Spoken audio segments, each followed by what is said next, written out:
Boom boom boom boom boom boom boom boom boom boom boom boom boom. Welcome to a new deep dive. Today, we're taking a closer look at the foundational work of Robert McKee. Specifically, his groundbreaking insights on story structure and also the power of environment in narrative, which is often, I think, underestimated. Yeah, definitely. So our mission today really is to unpack McKee's idea of the structure spectrum. Okay. How these different story designs actually work and maybe more importantly, how they affect the audience. Right. And we'll also dig into why this specific setting, the where and when of a story, is so much more than just, a backdrop. Yeah. We're pulling all of this straight from the material you've provided, really trying to get to the core of what McKee's saying. And one thing that really jumps out, I think, with McKee is that he's not just handing out these strict formulas. It's not like a recipe book for writing. No, not at all. It feels more like he's offering this flexible framework, almost like different lenses, to help us see the universal patterns in stories. That's a great way to put it. Lenses? He's not saying you must do it this way, but more like, look, these are the ways stories often work, how they connect with us. Exactly. Understanding the underlying forms. Okay, so let's unpack this structure spectrum idea then, because he uses it to look at, well, everything, right? From something huge like Die Hard to animation like The Lion King, or even really internal stuff like Leaving Las Vegas. That's the broad tool. And he maps out three main points on the spectrum. Classic design, which he also calls arch plot. Right. Then there's minimalism or mini plot. And then at the other end, anti-plot. That's it. And these aren't just, labels he sticks on things. They represent fundamentally different ways to build a story, different approaches, different effects. Okay, let's start with the one most people probably know, even if they don't know the name. Classic design or arch plot. Right, the arch plot. And this is definitely the most common one you see, especially in mainstream films. Yeah. So typically you've got an active main character, someone with a clear desire, something they're really going after. Okay. And they're usually up against external forces, obstacles, antagonists, the drill. Right. There's a really strong sense of cause and effect this happens. So that happened. It all links together logically. Makes sense. Time usually moves forward linearly. And the world the story takes place in, it's consistent, it's believable within its own rules. Okay. And crucially, the main character goes through some kind of big change by the end, something significant, irreversible. Ah, okay, irreversible change. Yeah. And the story wraps up neatly, a clear, closed ending. You mentioned The Godfather Part 2 earlier, Michael Corleone's journey. Yeah, that fits perfectly. Or Thelma and Louise. Exactly. That dramatic transformation and escape, classic arch plot elements. So why is it so dominant? I mean, is it just habit, filmmakers falling back on what works? Or is there something deeper McKee points to? Well, McKee argues it taps into something really fundamental in us. Our human need to see causality, to understand why things happen. And we crave resolution, meaning the arch plot delivers that. Yeah. You see a problem, you watch the struggle unfold step by step, and then you get a clear answer at the end. Satisfying. Very satisfying. Whether it ends happily or sadly, there's a sense of completion. It kind of mirrors our desire for the world to make sense. Right. But like you hinted, because it is so common, it's really easy for it to become predictable, even cliche, if the writer isn't bringing real skill and freshness to it. That makes total sense.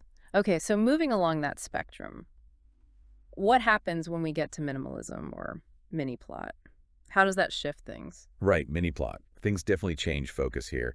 Often the characters are more passive. Passive? How so? Well, they tend to react more to events around them rather than being the primary force driving the action forward. They observe, they cope. Okay. And the conflicts tend to be more internal, less about fighting external battles, more about grappling with inner turmoil, subtle shifts in how they see the world, that kind of thing. Gotcha. Inner world stuff. Exactly.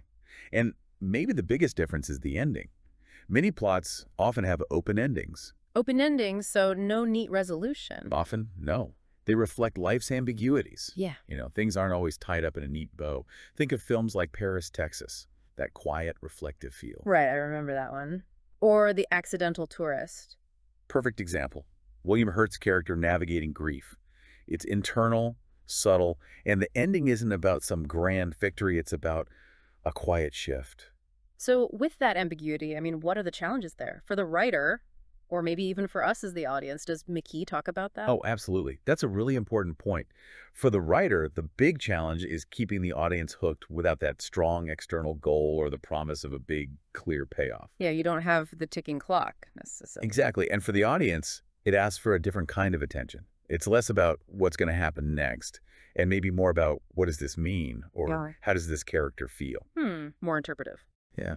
McKee suggests that mini-plot can be amazing for capturing, the messiness and complexity of modern life. Yeah. But it takes real discipline to create that emotional resonance without the usual dramatic fireworks. Okay.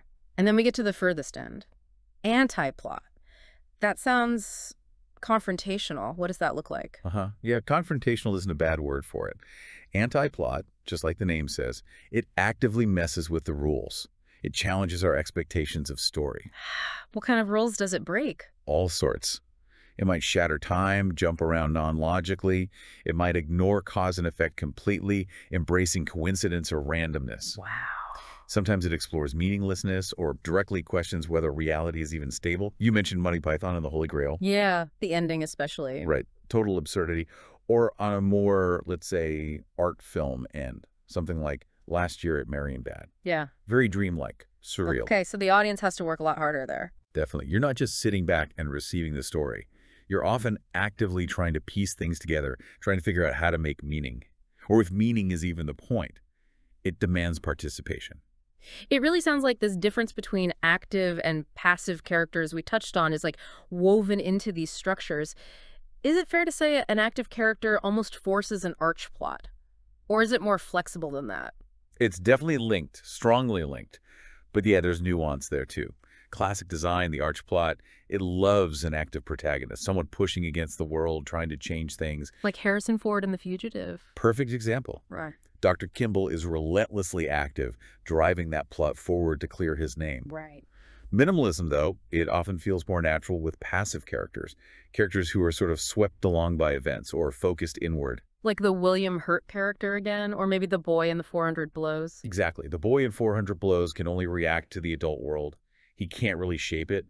The focus is on his experience, his internal state. So while an active character often signals arch plot, McKee does allow that you could have a more passive character in a classic structure, but it would change the feel, the focus, that choice about how much agency your character has. Yeah. It's fundamental. It sends ripples through everything else. That really clarifies things, how character agency connects to the overall design. Okay, so all these structures, characters, conflicts, they have to exist somewhere. Let's talk environment. McKee seems to put a massive emphasis on this, almost like non-negotiable. Oh, absolutely massive. You could argue it's one of the most critical points in his whole book, story. Right. He has that great quote, something like, creativity is knowing what to include and what to leave out. And he insists that the story's universe, the specific time, the specific place, that can never be generic. It has to be incredibly specific. Saying a story is set in America, he'd say that's basically meaningless, a failure of imagination even. So, okay, let's take an example. A story about a really bitter divorce. If it happens to a couple living on Park Avenue in New York City, that's not just a slightly different version of the same divorce story happening to a couple, say, living way out in the Louisiana bayou. They absolutely cannot be the same story, period. Like, the environment changes everything. It's not just paint on a canvas behind the actors. It actively shapes the characters, their values, their choices, what's possible for them. Yeah. It shapes the conflict itself. Yeah. What they fight about, how they fight. Yeah. And it shapes the story's credibility. Does this feel real? McKee uses a great example about setting a scene in a bar. He says even that, which seems like such a cliche. Yeah, the standard bar scene. Right. But he says even that can feel totally fresh and real if you do the work. Yeah. If you research that specific kind of bar, its unique details, its atmosphere, its patrons. Ah, the research. Yes. The secret is the research, truly knowing that world, feeling it, until you hit what he calls the saturation point. Saturation point. I like that phrase. It sounds intense, like just looking around isn't enough. Not even close. It means immersing yourself until you understand the underlying rules, the textures, the smells, the sounds, the social dynamics of that specific world. But isn't there a danger there? When you research that deeply, could you accidentally just fall into reinforcing old cliches about that place or those people? Or does the deep dive actually prevent that? That's a great question. Actually, McKee argues good research does the exact opposite. It helps you find the truth underneath the cliche. How so? Because cliches are usually based on superficial observation, right? Secondhand ideas. But deep research, reaching that saturation point, uncovers the authentic stuff, the specific, often contradictory details that make a place unique. Okay. So if you're researching, say, a specific type of workplace, a hospital, ER, maybe, a superficial take gives you stock doctor characters. Right, seen it a million times. But saturation reveals the specific pressures of this ER, the gallows humor these nurses use, the weird bureaucratic rule they all complain about, the smell of that specific disinfectant. When you use those details, they feel real, organic, not forced. They reveal character and theme naturally. It's about finding the universal through the specific. You know, as you're saying this, I'm picturing that breakfast scene in Alien. Ah, yes, great example. That messy table on the Nostromo, right? Everyone's got their own weird mug. They're grumbling about pay. The lighting's kind of harsh. It's not just filling time. Those little details instantly tell you so much about the cramped ship, the sort of blue-collar vibe of the crew, the underlying tensions, long before the alien even shows up. That is exactly it. Those carefully chosen research details, that whole established environment. It's not just setting. It breathes life into the story. Yeah. The environment strengths being background and becomes this active, influential force in the narrative. It shows us who these people are, what their world is like, without needing clumsy exposition. Okay, so let's try and sort of pull this all together. McKee's structure, spectrum, classic, mini, and anti-plot.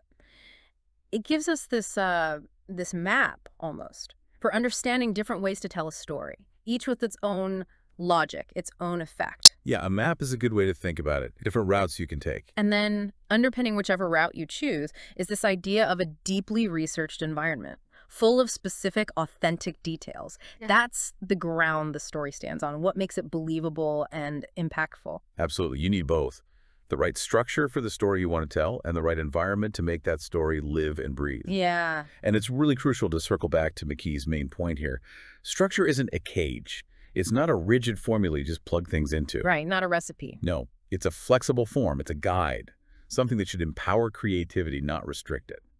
Understanding these forms helps you make conscious choices as a storyteller. That feels like a really important takeaway. It's about understanding the tools, not just following instructions. Precise. Okay, so for you listening, maybe here's something to chew on. Next time you're watching a film or a series or even reading a book, try and see if you can spot which of these structures it leans towards. Is it mostly classic, more mini-plot, or is it doing something really wild, maybe anti-plot? Yeah, see if you can identify the underlying architecture. And maybe think about how knowing that structure changes how you see the film, but also really pay attention to the environment. How do the specifics of where and when it's set, the buildings, the weather, the social details, even just the way things look, how does that actually shape the characters and what happens? How does the world influence the story? Exactly. Thinking about how your favorite stories use structure and environment. It could be a really cool way to see them fresh, maybe notice layers you hadn't quite caught before.